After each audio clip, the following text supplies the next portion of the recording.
28, para falar também sobre discursos e situação política internacional, nós vamos conversar agora com o professor de Relações Internacionais da FMU, professor Manuel Furriela, que nos atende na manhã deste sábado. Como vai, professor? Bom dia. Bom dia a vocês e a toda a audiência. Professor, falando sobre Joe Biden, sobre o governo americano, sobre eleições nos Estados Unidos, um discurso em evento da OTAN na última quinta-feira trouxe o Biden falando coisas que trouxeram aspectos positivos para parte da opinião pública nos Estados Unidos, apesar de duas gafes no meio desse discurso, como o Cláudio Humberto falou, um discurso de improviso. Mas tudo gira em torno de uma decisão, porque só se fala numa coisa quando diz respeito a eleições nos Estados Unidos. Biden vai ou não vai ser candidato? Tudo depende única e exclusivamente da decisão do candidato, já que o Partido Democrata teve duas vertentes, né, professor? Primeiro, que chancelou que Biden fosse o candidato, e depois antecipou um debate exatamente para testar, para ver se Biden tinha condições ou não. Vai depender da decisão única e exclusiva do presidente, né, professor?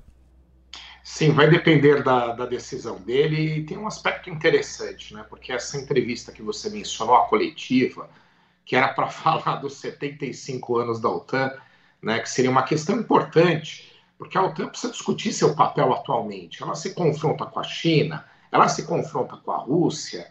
Como a gente não tem mais a divisão de blocos que fazia sentido, né? Quando você tinha o Pacto de Varsóvia, lá com os países do bloco comunista e a OTAN, com o restante do mundo, ou com uma boa parte do mundo, já que é um pacto de defesa, de cooperação militar super importante, mas tem que se discutir o novo papel. A reunião foi realizada, era um evento para celebrar, né, esses anos todos de cooperação, e depois, na coletiva, tratou-se de um evento para dois papéis. Um, para Biden mostrar a sua capacidade cognitiva, e como você mencionou, ele foi bem, né, em relação principalmente a eventos anteriores, o debate foi o pior deles, teve algumas gafes, mas apesar disso, em geral, ele foi bem nessa questão de concentração, de demonstração ali de fluxo de fala, também fora algumas pequenas questões ele foi bem.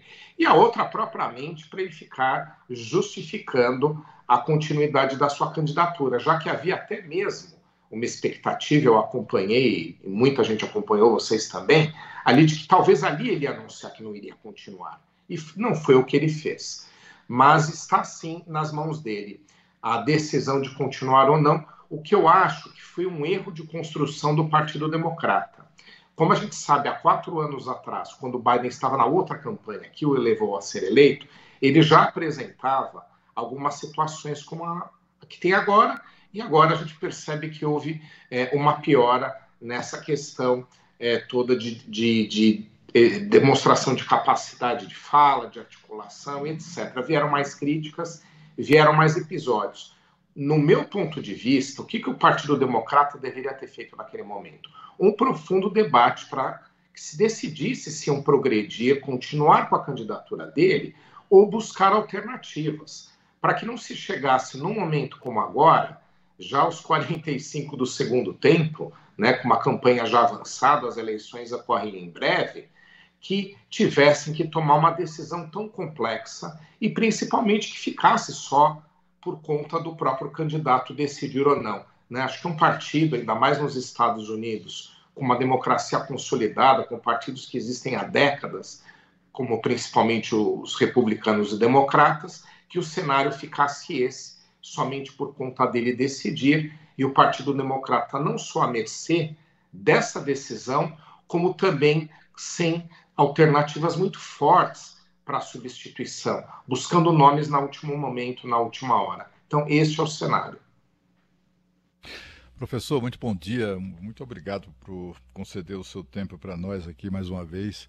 Eu me lembro que certa vez aqui durante a entrevista tratamos aqui, né, das pesquisas indicando o péssimo desempenho de Joe Biden nas pesquisas. Desde o primeiro dia da primeira semana, primeira pesquisa de avaliação do governo Biden, que ele é muito mal avaliado. E comentamos isso aqui, inclusive, não é? Apesar disso, e apesar de não ser um candidato assim, o principal eleitor dele foi o próprio Donald Trump, né, pelos erros que cometeu. Mas essa é outra história.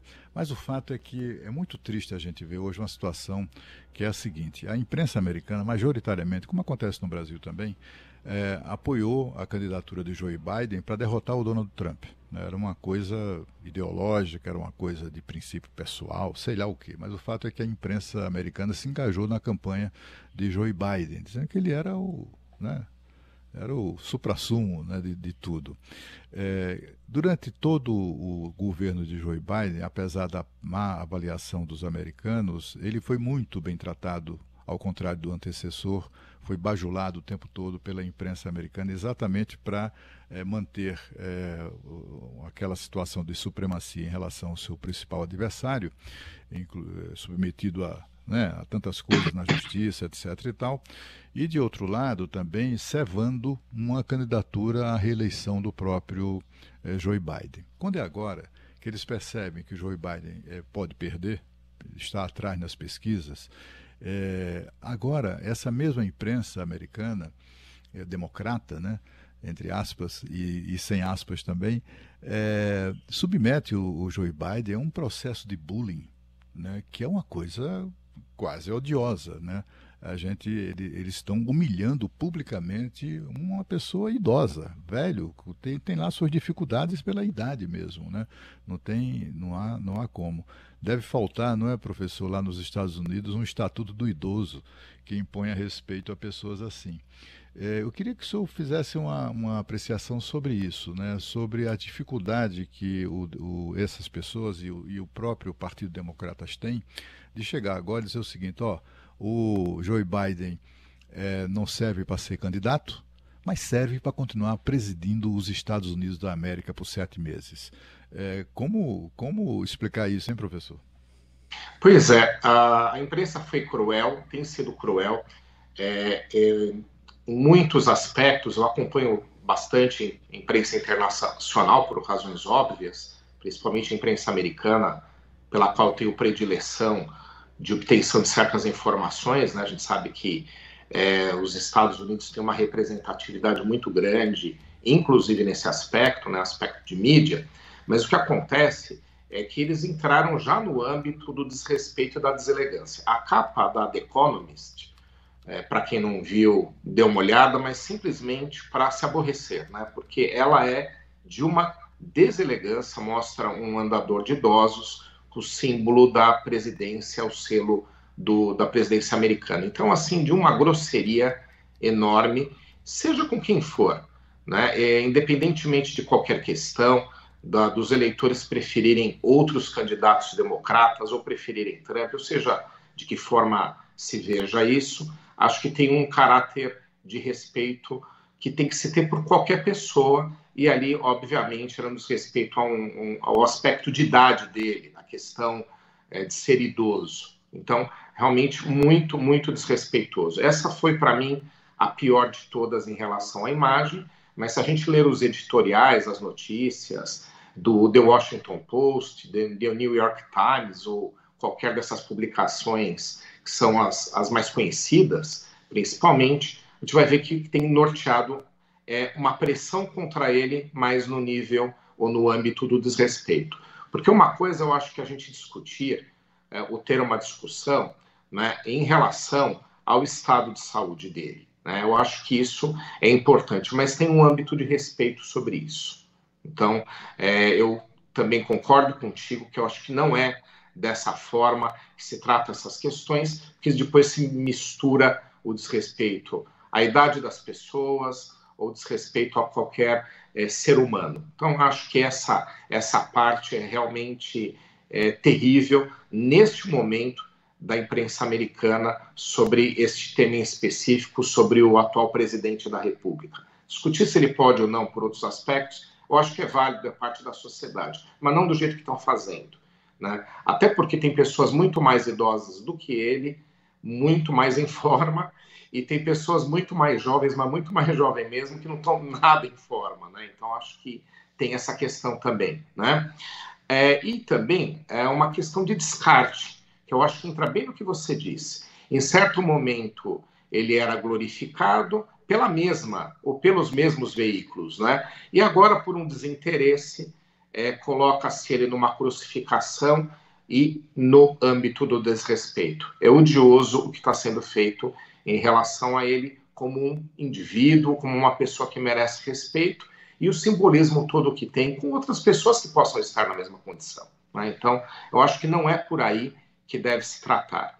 De qualquer forma, eu acho que o Partido Democrata tinha que ter tido um debate maduro sobre essa possível continuidade ou não, se seria a pessoa mais adequada. Aí eu acho que com respeito. E também sobre Joe Biden, independentemente de uma predileção que as pessoas possam ter em relação a Trump, ele tem toda uma trajetória política há décadas de serviços prestados ao seu país. Erros e acertos vieram, mas é uma pessoa, uma personalidade que ocupou altos cargos, foi vice-presidente da República, senador, muito representativo, muito importante para o seu estado.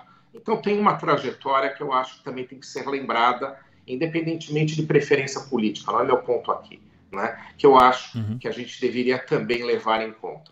Eu acredito que os Estados Unidos, como nação, não estão conduzindo bem esse debate sobre a candidatura dele. E ele, por outro lado, está sendo pressionado e arrumou até fogo amigo, porque ele é pressionado agora pelo próprio partido dele, que foi quem o apoiou nessa continuidade de candidatura, também de uma forma inadequada, já surgindo personalidades e políticos se propondo a substituí-lo como candidato. Então, também não acho que é uma forma, uma política dentro do partido deve ser conduzida. E agora, recentemente, surgiu mais uma pressão sobre ele, se já não bastasse ter que enfrentar um candidato forte como é Donald Trump, que a gente sabe que está aí no páreo com muita chance de vencer. É a questão do financiamento de campanha. Alocaram valores altíssimos, que já foram, inclusive, gastos a favor da candidatura dele, e agora um recuo de milhões de dólares provenientes dos doadores de campanha, já que nos Estados Unidos é assim que elas são patrocinadas, financiadas, recuando para pressioná-lo a desistir da candidatura. Também não acho que é por aí que se caminha o debate, ou que ele deva sofrer estas pressões e principalmente atos de grosseria contra a idade dele ou contra ele como indivíduo ou até mesmo por toda a história respeitosa que ele tem.